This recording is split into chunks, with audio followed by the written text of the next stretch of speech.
తిరుమల తిరుపతి దేవస్థానం chairman గా ఎవరిని నియమించాలి అనే డైలమాలో ఇంకా ఏపీ ప్రభుత్వం ఉన్నట్లు కనిపిస్తోంది. అయితే ఎమ్మెల్యేలు, ఎంపీలు, మాజీ రాజకీయ చతురులకు పదవి కట్టబెట్టాలి అని అనేక తీర్మానాలు, వాగ్దానాలు, గుర్తింపులు తెరపైకి వచ్చినా వాటిని పక్కన పెట్టారు సీఎం చంద్రబాబు. ఎంతమంది రాజకీయ నాయకులు కరకట్టకు వచ్చినా తిరుమల తిరుపతి దేవస్థానం చైర్మన్ పదవి వరించదంటూ నేరుగా చెప్పారు. అధికారంలో ఉన్న రాజకీయ నాయకులకు పదవి కట్టబెట్టే విధానానికి స్వస్తి పలికారు సీఎం చంద్రబాబు. దీంతో 90% మంది రాజకీయ నాయకుల ఆశలు అడియాసలయ్యాయనే చెప్పుకోవచ్చు. అయితే నందమూరి వారసుడైన మాజీ రాజ్యసభ సభ్యుడు హరికృష్ణకు తిరుమల తిరుపతి దేవస్థానం చైర్మన్ పదవి దక్కుతుందనే మాటలు చాలా వైరల్ అయ్యాయి. మరో పక్క పార్టీలో కుటుంబ పదవులు అనే పేరు వస్తోందంటూ చంద్రబాబు దీనికి ఫుల్ స్టాప్ పెట్టారనే వార్తలు కూడా వినిపిస్తున్నాయి. అయితే తిరుమల తిరుపతి దేవస్థానం చైర్మన్ గా బీదా మస్తాన్ రావును నియమించాలి అనే ఆలోచనలో ఉన్నారు సీఎం చంద్రబాబు. తాజాగా ఈ విషయాన్ని పరిశీలిస్తున్నానని ఆయన నాయకులకు వెల్లడించారని తెలుస్తోంది. ముఖ్యంగా పారిశ్రామికవేత్త, విద్యావంతుడు, అంతేకాకుండా పదవుల కోసం ఆలోచించకుండా పార్టీకి సేవ చేసిన వ్యక్తి అని సీఎం చంద్రబాబు తమ నాయకులతో తెలిపారట.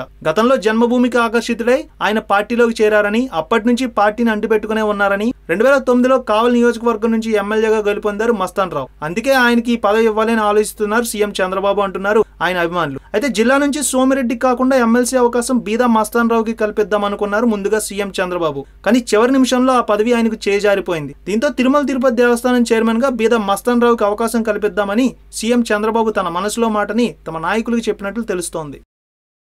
ఈ వీడియో మీకు నచ్చినట్లయితే లైక్ చేయండి, షేర్ చేయండి. మరిన్ని అప్డేట్స్ కోసం మా జనహితం టీవీని సబ్స్క్రైబ్ చేయడం మాత్రం మర్చిపోకండి.